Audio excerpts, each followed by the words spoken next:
We're taking a different route today, heading to the Palmetto Carriage works. Church is just letting out. It's raining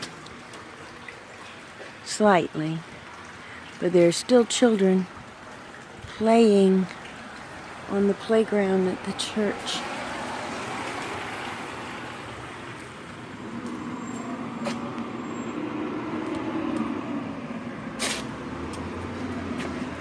We just turned off of Meeting Street where we parked.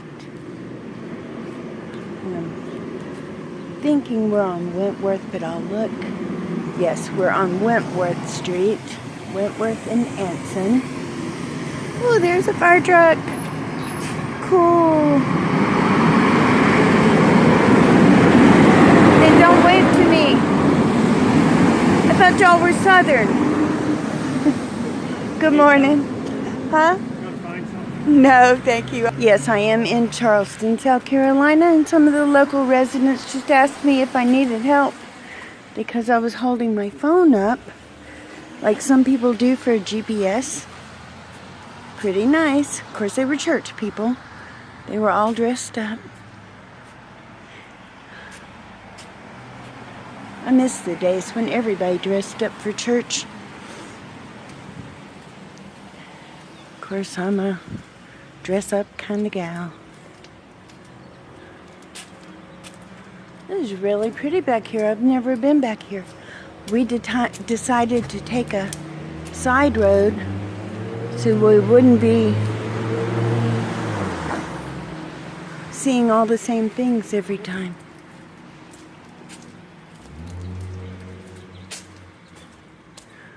These houses are beautiful.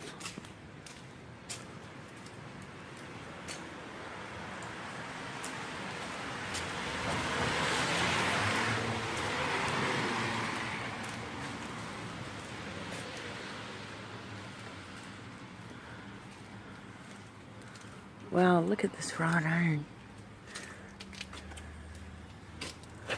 That probably cost as much as our house just for that wrought iron.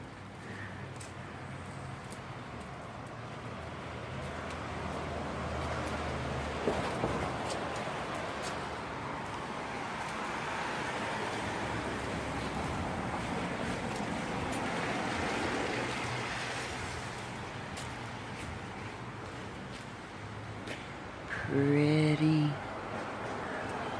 I love these old places.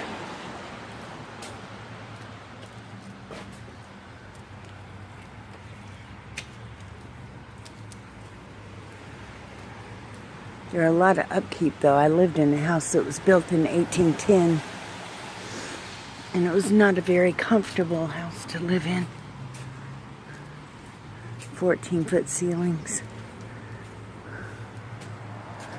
Wasn't built for electricity and central heat and air. Of course that was added, but the house just wasn't built for that. Okay, I believe we are now at East Bay Street, which is not a very pretty street. So I'll go away from it. A lot of traffic on East Bay. And I just saw these pretty pineapples and thought there might be something exciting to see around these pineapples. So here it is. East Bay is very busy, very noisy.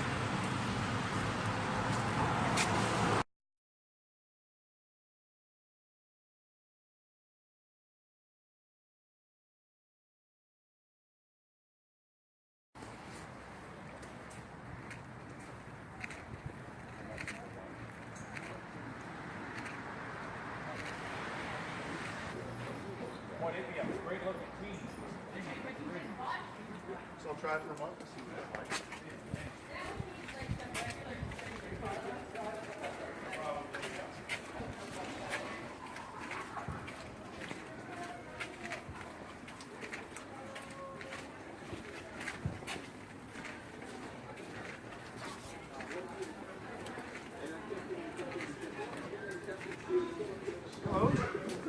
Hey, How are you?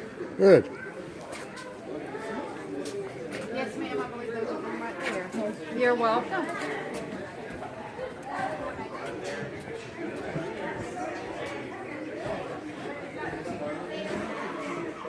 Ah, they're both unisex. Get a picture of them. Oh, excuse me. No, you're fine.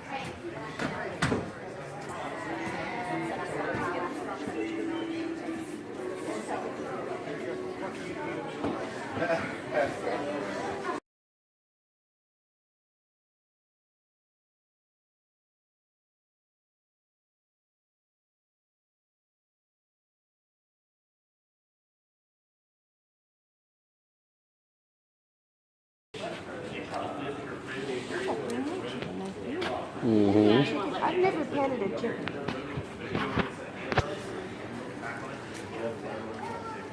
This one's kind of shy. He's shy. He's just resting. Sure. Thank you. Do you like the sticker, sir? Oh, thank you. Save yours for putting on my car. This is dynamite. Dynamite? Dynamite. Dynamite's resting. She's kind of shy. Let's see. No, she's resting. These guys are so big that they cannot This one looks like my graze husband. enough grass in a pasture to sustain their own body weight. So what you have to do is you have to have human intervention, giving them hay, giving them grain, and stuff like that. So if you completely took draft horses away from humans, they would die off within one generation. They would cease to exist. Right. And so them having human interaction like they do here keeps these breeds alive. And so without our interaction, they just simply wouldn't survive. We bred them to be too big, and I tell people that since we bred them to be this size, it's our responsibility to take care of them and give them some kind of employment. Move to the other side of the... Yeah, just as long as you stay on my side of the yellow line over here, we'll be okay. What is she bred What's she bred from? I mean, she's a French Percheron, and so French Percherons, like I said, originally their originating horse was a horse for knights, and then they just bred them to be bigger. They are cousins to the Clydesdale, but they are not Clydesdales. No, Clydesdales weren't actually that big either. You pick the larger of the horses and you keep breeding them that way. The same way we breed our dogs to be smaller, we do the same thing to horses but in reverse.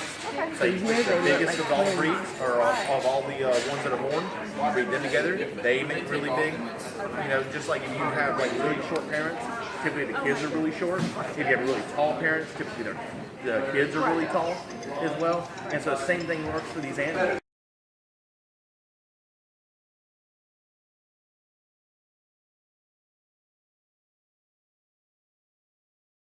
Alright today? Some enthusiasm. Alright. We're going to go ahead and take off out of the back of the barn. I'll introduce you to the engines as soon as we get outside the barn. Y'all, my name's Andrew. I'll be doing the gathering for the next hour. Hardest part of the day is just sitting out.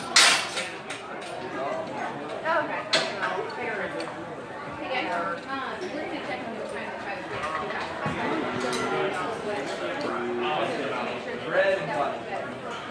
Bread and butter. Up.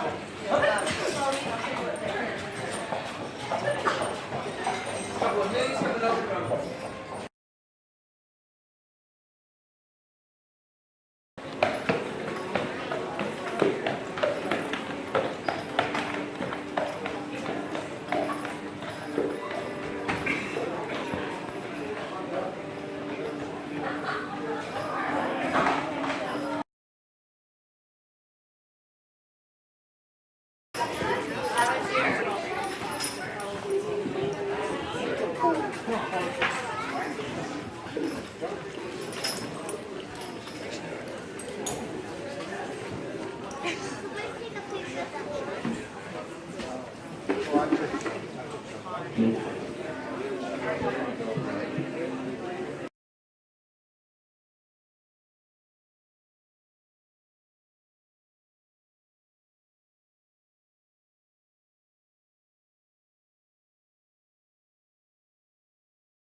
trying not to get I know, but we gotta do rain pouring on me. We do have ponchos. Too. Ow!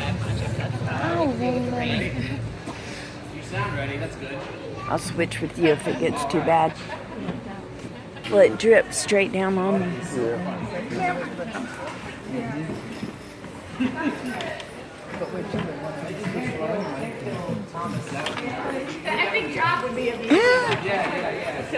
Okay, this can be difficult because water is slinging right in my face. Back here on the left is where these animals are going to get hooked up in the morning.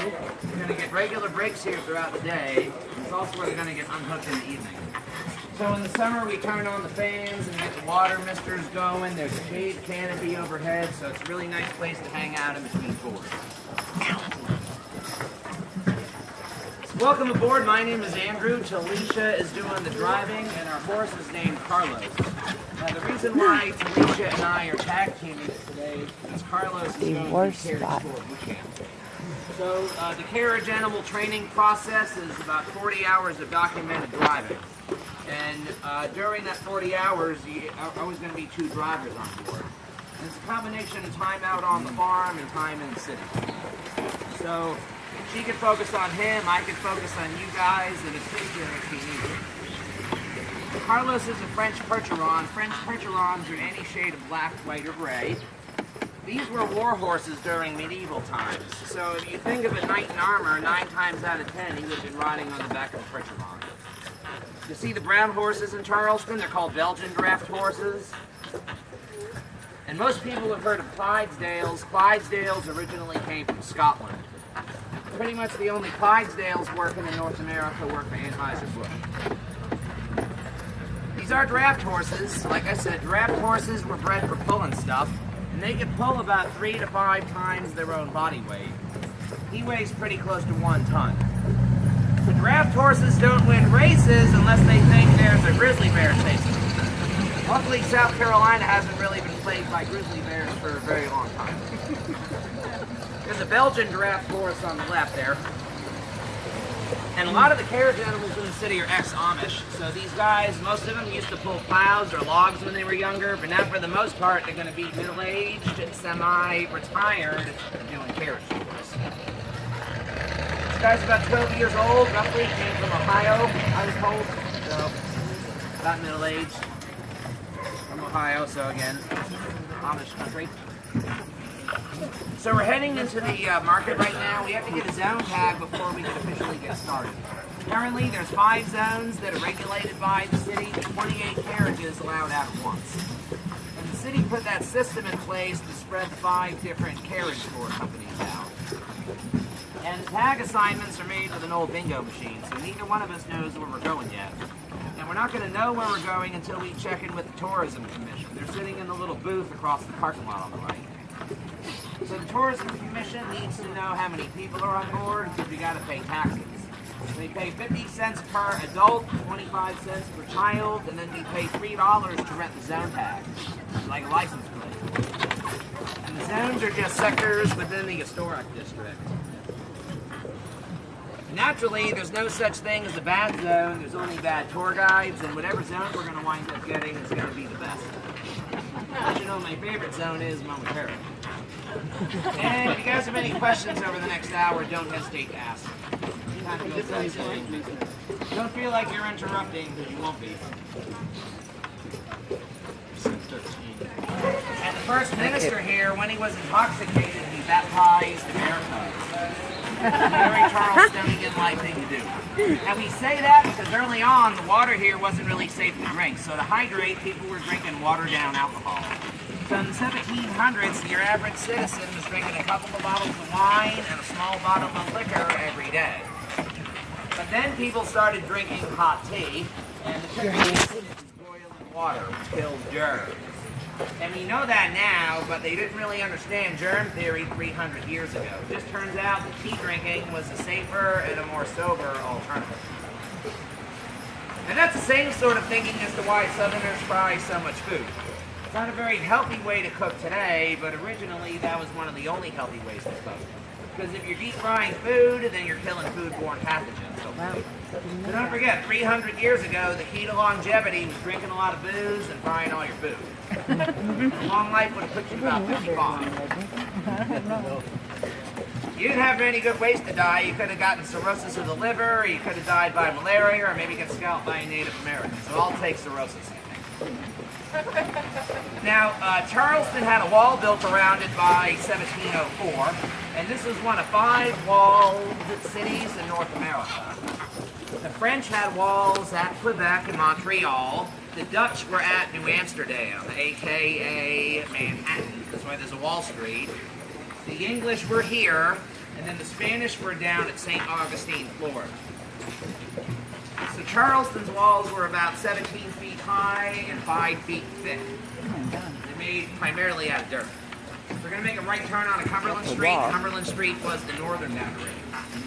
So again, right along here, northern boundary, Cumberland Street. The eastern boundary was East Main Street, which is 2 blocks behind us. The southern boundary was Water Street, which is 4 blocks to the left. And the western boundary was Meeting Street, which is 1 block ahead of us. So again, 3 blocks wide by 4 blocks long. So we're talking 60 acres or so. And the walls were built for protection from the French, Spanish, Native Americans, and pirates. Now, coming up on the left, it's called the Powder Magazine. This is where weapons and ammunition were held to defend off attackers. It's built in 1713, so that makes it the oldest public secular building in the Carolinas. Now, there used to be a confederation of hostile Native American tribes in the Low Country called the Yamasee. The Yamasee were defeated back in 1717. So the wall started coming down at that point and came down completely by 1752. So the city was walled in for a little less than half a century. You guys heard of Yamasee? Anybody? Anybody from there? No? I haven't met anybody from Yamasee either. You? One person. And she's been in Charleston all her life, so... yeah. Yamasee, South Carolina, is just to the south of us in between here in Beaufort. So a little one traffic light town, maybe. On the left, across the parking lot, it's called the Circular Congregational Church. It was built in 1892. The shape is triapsidal, 3 apses. And all that means is that it looks like a 3-leaf clover from the air. So the first church built there in 1806 had a dome on it. That one burned during the Great Fire of 1861. The carcass crumbled down, and in 1892 those guys did some recycling. So they picked up the old bricks and built the church right across that parking lot. Now there's been a structure sitting on the site since the 1690s, and that was when the first meeting house for dissenters was established over there. A dissenter was anyone who was trying to break away from the Anglican Church. So anybody that wasn't an Episcopalian. All those people would have shared at the meeting house. And it was called the meeting house because it wasn't recognized as a church by the Church of England. This is a church pretty much everything but name.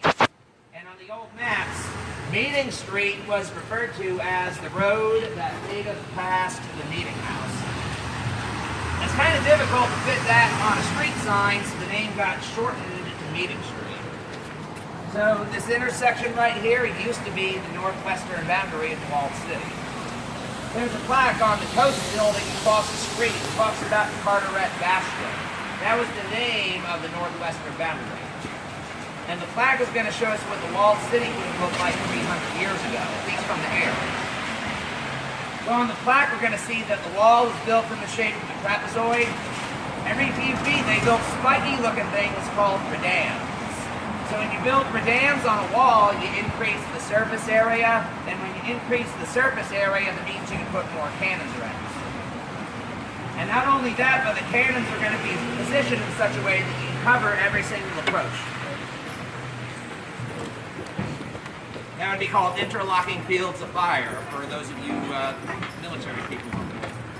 So, on the right, Carteret Bastion, trapezoid, redans, walled city. And there's a similar looking plaque in each of the other 3 boundaries.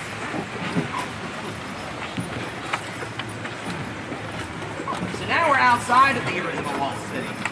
And the walled city was a commercial district initially, so it was really crowded, noisy, and smelly. Streets weren't paved, horses didn't wear diapers like he does, and people would dump their chamber pots pretty much wherever they felt like. Nobody really knew that.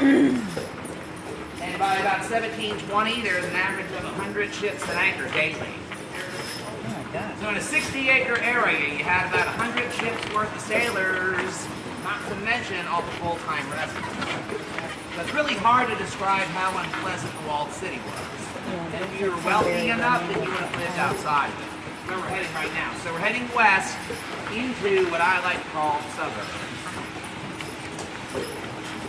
As we're doing that, we should start to feel our ears popping because we're getting up to the highest point on the peninsula. So King Street at the stop sign, that is our mountain.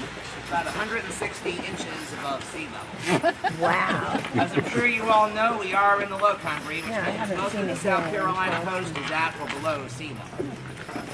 And at one time, King Street was called the Broad Path. It used to be a trading route that ran up to the Cherokee Native American tribe in North Carolina, which is off to the right. So of course, the Low Country is naturally flat. We're not really famous for hills or mountains. So like the Mount in Mount Pleasant is only about 34 feet above sea level. Highest point in the county, right there. Look what the tree is. By the way, Mark Twain said that Mount Pleasant was neither. So they really turned it around over there in the last, 30 years or so. Straight ahead of us, you'll notice there's an empty-looking church steeple. We're going to talk about that a little later. It's sort of a common sight in downtown Charleston. Can't see it. Now, back in 1670, when the English settlers first got here, their original purpose was to make money. So in that spirit, this colony was founded on the principle of religious tolerance. Early on, the Carolina colony had the reputation for being a swamp. So to get people to move here, we offered them religious freedom. That's why we had the meeting house. That's why we have one of America's oldest active synagogues. So you can worship in almost any way that you wanted. And as a result of the religious tolerance initially, nowadays there's about 90 churches downtown. That's why we call this the Holy City. But of course, there's an equal number of bars and restaurants. So we're called the Holy City strictly because of the number of churches here and not so much because of our behavior. We like to say that this is a drinking town with an historical problem. And the thing is, South Carolina was the most religiously tolerant of the original 13 colonies. But South Carolina was also the wealthiest of the original 13 colonies. The church coming up on the left, White Church Building, St. John's Lutheran. Congregation was established in 1734, and the church was built in 1817. It's one of the oldest Lutheran congregations in the South. It's also the first church building in the city to reopen its doors for worship post-Civil War. Two things you'll notice here, hand-blown glass windows. The hand-blown glass is kind of wavy looking. You might see it. And then you also notice the wrought iron fence. Wrought iron is heated until it's white hot, then it's hammered out by hand and formed into shapes. Wrought iron is extremely difficult to produce, and a wrought iron worker is a highly skilled artisan. You can see it above the red door, hand-blown glass. Really kind of hard to see through.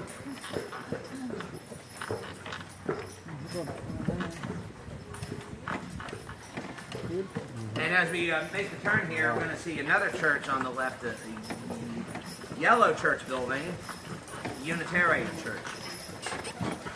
The Unitarian is home to the oldest Unitarian congregation in the South. So you have one of the oldest Lutheran congregations in the South, right next to the oldest Unitarian congregation in the South. Now, construction started at the Unitarian Church in 1772. It stopped during the American Revolution, and then the church was finished afterwards. So that's the second oldest church building in the city, also a National Historic Landmark.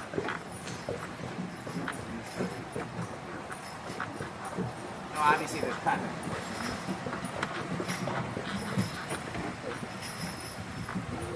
Actually, let's see if we can see inside. Oh, yeah.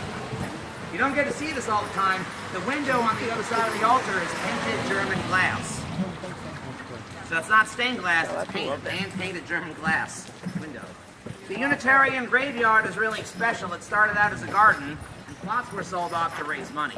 So because it's treated as a garden, it's landscaped a little bit different. They landscape here pretty frequently, believe it or not, but again, it's unique. Say it's modeled after an English garden. English gardens, they try really hard to make it look like they weren't even trying at all. Straight ahead, another church steeple, the Cathedral of St. John the Baptist, which is the Catholic church. So the Catholics bought property their church is sitting on in 1821. They built themselves a tiny little wooden church. Back then, there's only about 1,000 Catholics total practicing in the Carolinas and Georgia combined. Charleston was diocese for all 3 states. So in 1856, the Catholics built a larger church there. But about a week before the Great Fire of 1861, fire insurance lapsed. Oh no. So the church burned to the ground without any insurance money, and then the congregation didn't come up with the money to rebuild it until 1907. That's what we were just looking at, the 1907 structure. However, 1907, the congregation didn't have enough money to build the steeple. So for over 100 years, the Cathedral of St. John the Baptist was known as the church without a steeple. And we just saw it. If you look between these brick buildings coming up on the left, we're going to see it again. I like to call the Cathedral of St. John the Baptist the church that was formerly known as the church without a steeple, because the new steeple was only built in 2010. So some of you might remember when that went up. But anyway, the main part of the church was built in 1907. The steeple was added 8 years ago. Empty-looking steeple.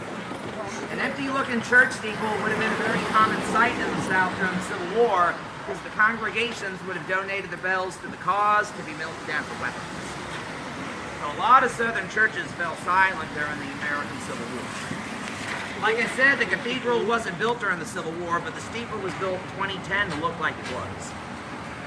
So there is a bell there, but it's tucked away from view where we can't see it. So essentially, they are faking that Civil War era look. Because again, the church wasn't built during the Civil War. The Lutheran Church, they didn't get a bell back until 1992, and the Unitarian congregation never did.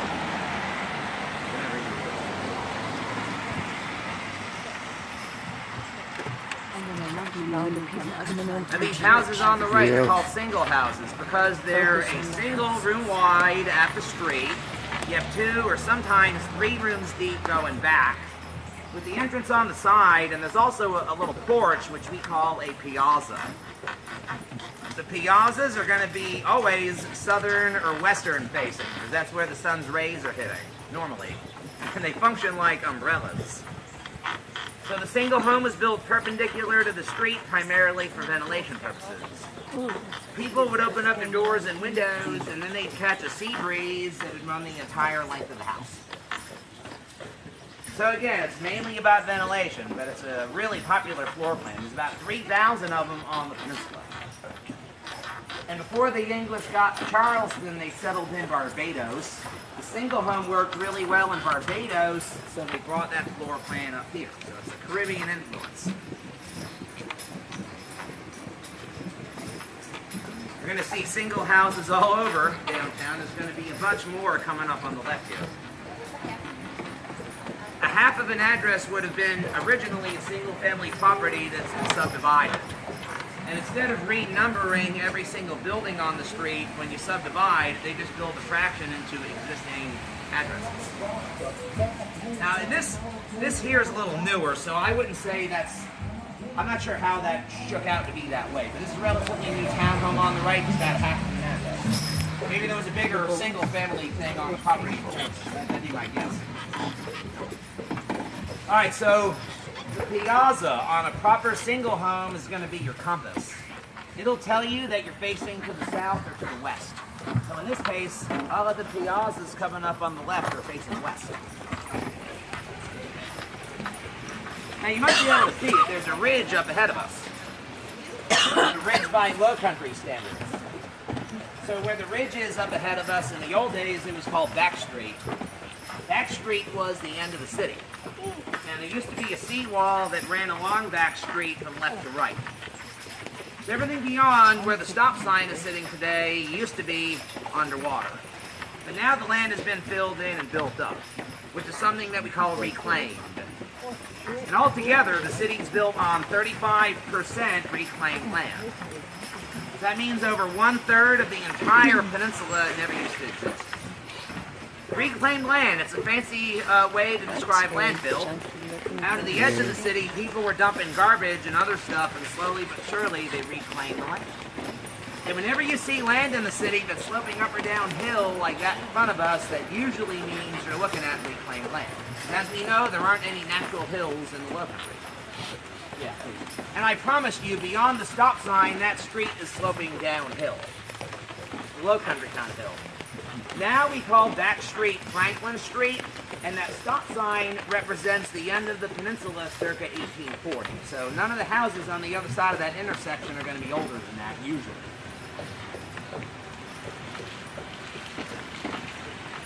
This is coming straight down, not sideways. Sideways rain, stinging rain. Yeah. Well, I'm sure Talisha would have the memory of her first rainstorm on Carriage. I know I do. Never forget that. Anyway, you got this gray building coming up on the right. It's called the Old Marine Hospital, built in 1840. Back then it was a hospital for sailors in the city. And I just got done saying this. In 1840, that building would have been pretty much right on the waterfront. By the 1890s, the Marine Hospital was converted into the Jenkins Orphanage. Reverend Jenkins was preaching downtown, and this was an orphanage for black orphans in the city. So these kids would dance along the sidewalk out in front to raise money. They did a dance which they called the Geechee, but we also know the Geechee as the Charleston. So the Jenkins orphans didn't really invent that dance, they just made it popular. So Africans were doing the Geechee for probably thousands of years before we'd ever heard of the Charleston. And the Jenkins orphanage still exists. It's not on this site. And if the orphans misbehaved, Reverend Jenkins threatened to send them next door to the old city jail. The old city jail, lunatic asylum, and workhouse. So there are 3 separate buildings sitting over here starting in the early 1800s. Executions took place on this property, but most of the people that died here died thanks to the horrible conditions inside the building. So the jail was disease-ridden, and it didn't get electricity or running water until 2003. And it was said that the jail was so infested with lice that the floors used to fall.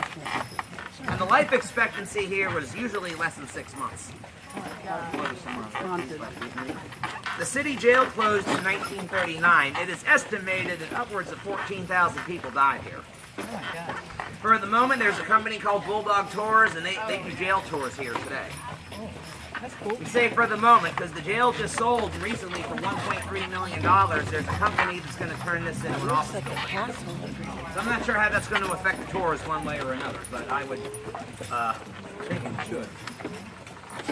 We got these brick buildings on the left here. You'll notice the bright blue doors. That bright blue color is called haint blue. H-A-I-N-T. It's a West African superstition.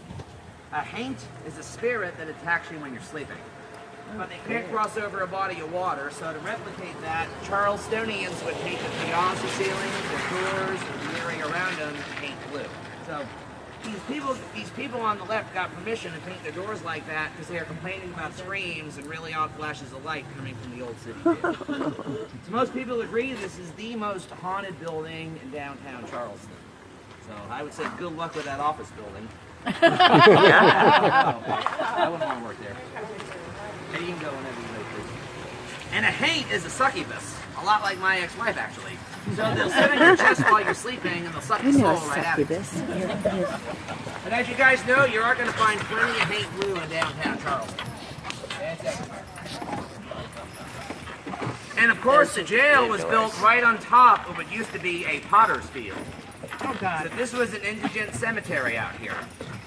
If you were too poor to afford a proper funeral, you'd get buried here, typically in an unmarked grave.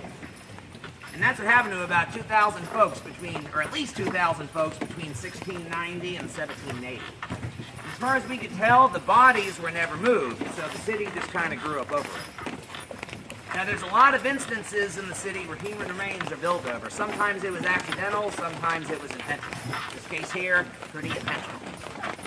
The 300 years ago, this was the outskirts of town, so it wouldn't be all that illogical to find a cemetery here. But as the population grew, these people just got built over. Back in August of last year, bones were found underneath the street at the intersection of Eubank Street and Rutledge Avenue. It's only about 3 blocks to the left. As it turns out, they say the bones weren't human, but we do find bones underneath the streets relatively frequently. So, could have been some kind of a dumping site for, you know, a butcher or something like that. But anyway, we do find bones downtown all the time. As for the jail, some of you might be familiar with the movie Glory. Now to recap quickly, if you're not, that's the story of the 54th Massachusetts Regiment.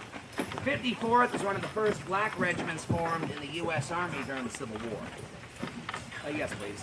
The 54th was sent to assault Battery Wagner. Battery Wagner was on Morris Island, and what's left of Morris Island is in the Charleston Harbor. So we're talking July 18th of 1863. The attack failed. The regiment was 600 men, 281 were killed or wounded, and the survivors were kept in the grounds of the Old City Jail. And a lot of scenes from the movie Glory were filmed at the Old City Jail also. Notice the street signs on the right. Above the name Pitt Street, you're going to see the words Charleston Village. Charleston Village is the second oldest neighborhood in downtown Charleston. Back in 1786, Charleston Village was called Charleston Green, big empty field. And that same year, a ship from Scotland was loaded with golf equipment, landed in Charleston several months later. So back in 1786, Charleston Green became the first 9-hole golf course established in North America. That's why when you see the South Carolina license plates that say first in golf, that's what they're talking about on the right here. They shut it down a long time ago. Of course, if you're building over bodies, it'd be really hard to justify maintaining a 9-hole golf course on it, and the real estate's just too valuable. Got another single house coming up on the left. You'll notice that some of these piazza doors are going to be shut. This one usually is. In the old days, if your piazza door was closed, that would have been a nice way of saying, no thank you, we're not having any company over. But if it was open, that meant visitors could come on in. Ladies used to wear about 30 pounds of wool clothing. And it's on their piazzas where they would have gotten indecent. And if you were getting indecent in the 17 and 1800s, that meant that you were showing an elbow or an ankle. And people would sleep in their piazzas mainly during the summer as a means of staying cool. So we call the piazza doors privacy doors, but they really had nothing to do with security initially. And of course, people put locks on piazza doors today because it's 2017, or 2018 rather, Miley Cyrus is a role model. Yeah. Again, the piazza door is not a security feature initially.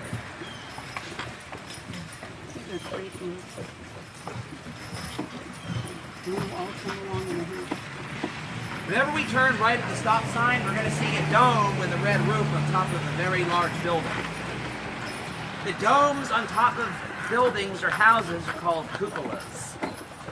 The cupola was an early form of air conditioning. So you'd open up all your doors and windows in the building and in the cupola, and that would create an updraft. There it is on the right, the cupola. The hot air rises, of course, so the hot air would escape, the cool air would come in. Typically, only wealthy people could afford to build cupolas, but you'd also find cupolas on public buildings. And the shingles right below the cupola, that's part of what we call a mansard roof. A mansard roof is a 15th century French invention. In France, residents would have been taxed on the number of floors they had. So in order to make that top floor look like the roof and avoid tax, they built a mansard roof. And we didn't have those kind of taxes here, but we could say for the sake of our argument, this building were in France. They would have been taxed on the first 3 floors, and that 4th floor would have been exempt. I like to call a mansard roof a haunted house roof.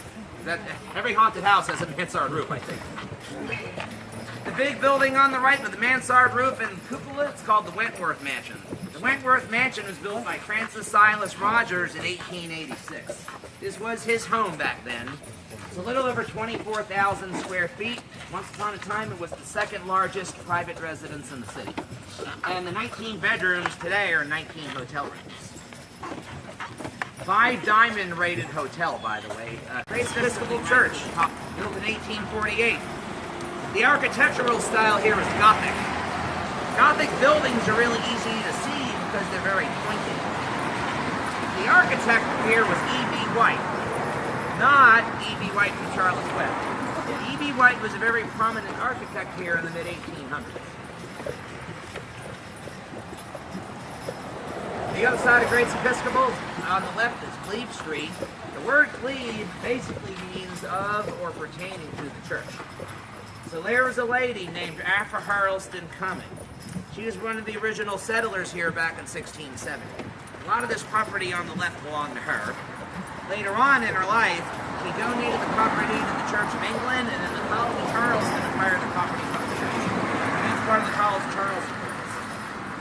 College of Charleston was founded in 1770. It's one of the oldest colleges in North America. Student body's right around 11,000. Campus is on the west side of the city, like here behind us.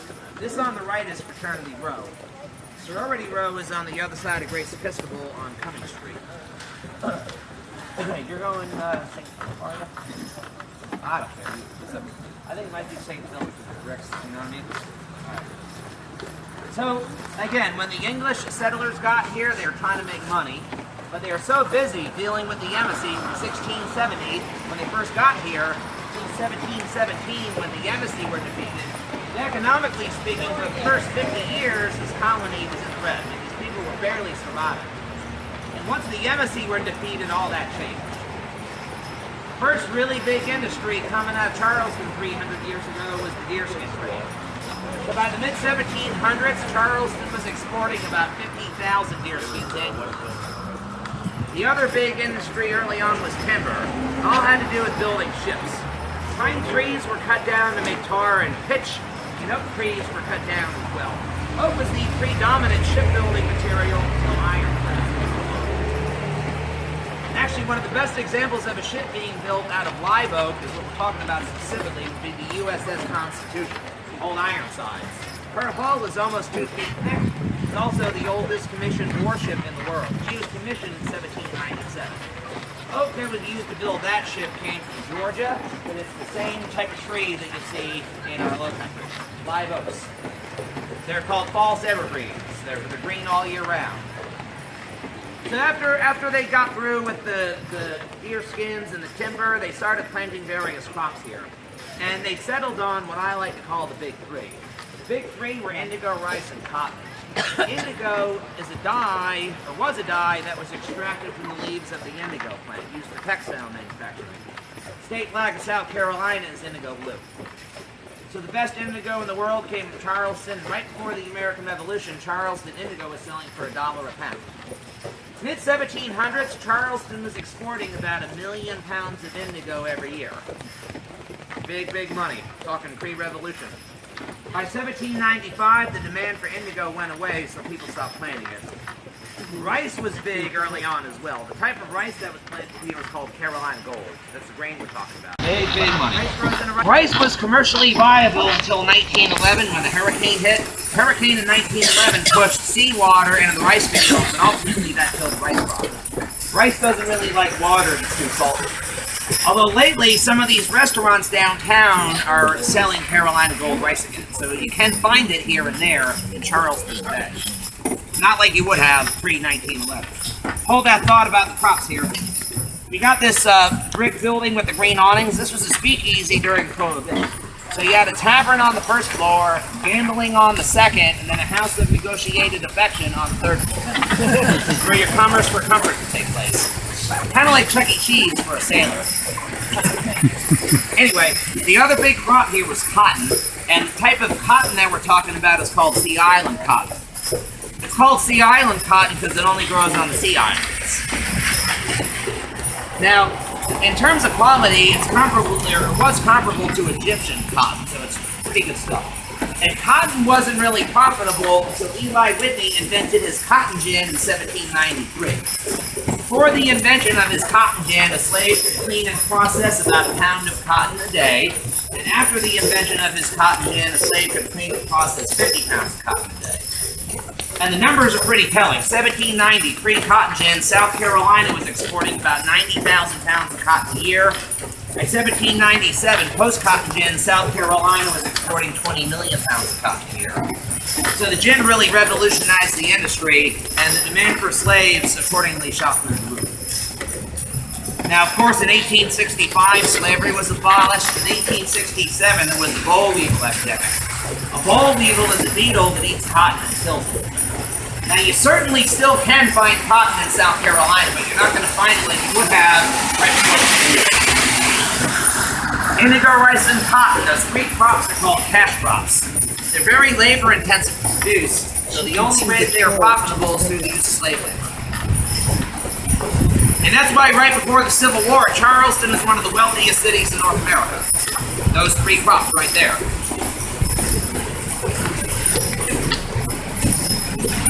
We got palmettos on either side of us. These are very important here. You gotta go back to the American Revolution. June 28, 1776. That's when the Battle of Fort Sullivan took place on Sullivan's Island, which is in Charleston Harbor. So right before the battle, Colonel William Moultrie and his men built the fort out of logs. The logs are super soft and spongy. And when the British were firing their cannons at the fort, they figured out kind of quickly that the cannonballs were bouncing off or not doing a whole lot of damage. So the British sailed away defeated, and that was one of the first decisive American victories during the American Revolution. Later, the Battle of Fort Sullivan became known as the Battle of Fort Moultrie, and the Palmetto became our state. That's why we're the Palmetto State. Of course, the Palmetto is also on our state flag. Now we call June 28 Carolina Day. Now, nobody really celebrates Carolina Day outside of Charleston, but it's an excuse to drink before 11, have a parade, and shoot off muskets. And I don't mind being the Palmetto State. I'm sure you know our friendly neighbor to the south, Georgia, is the Peach State. But it's a dirty little secret. South Carolina produces more peaches than Georgia does. So we should be the peach state, but I guess we gave it up to Georgia. So. And in my opinion, a South Carolina peach tastes a whole lot better than a Georgia peach. Just my opinion. The yellow building up ahead of us is called Market Hall. Market Hall was built in 1840 to house the meat market in Charleston. We know this was a meat market because when we get a little bit closer, we're going to see bulls and rams' heads depicted in trees above the door. So butchers would have done their work on the archway on the ground floor. During the Civil War, this building was a recruiting office. The Charlestonians were hosting ballroom dances here to support the cause. Now it's home to the Daughters of the Confederacy, sort of like the Daughters of the American Revolution. Those are ladies with Confederate ancestors. And in South Carolina, Confederate Memorial Day is commemorated on May 10th, state holiday. Different southern states commemorate Confederate Memorial Day on different days. There was a Confederate Memorial Day before there was a regular Memorial Day. May 10th is the anniversary of Stonewall Jackson's death during the Civil War. So try going to the DMV on May 10th. I dare you. They're closed. So yeah, they take that really seriously.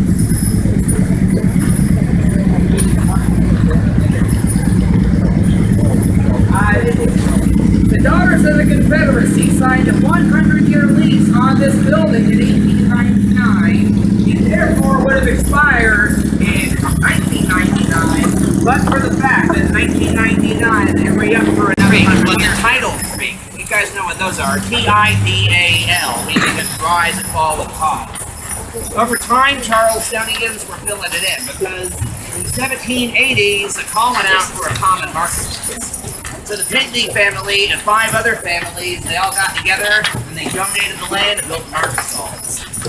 By the 1780s, the first stalls were built. By 1807, the creek was totally filled in, and then the last market stalls were constructed. Again, Meeting Street behind us, Market Hall, that was the meat market. Would have bought produce in the center.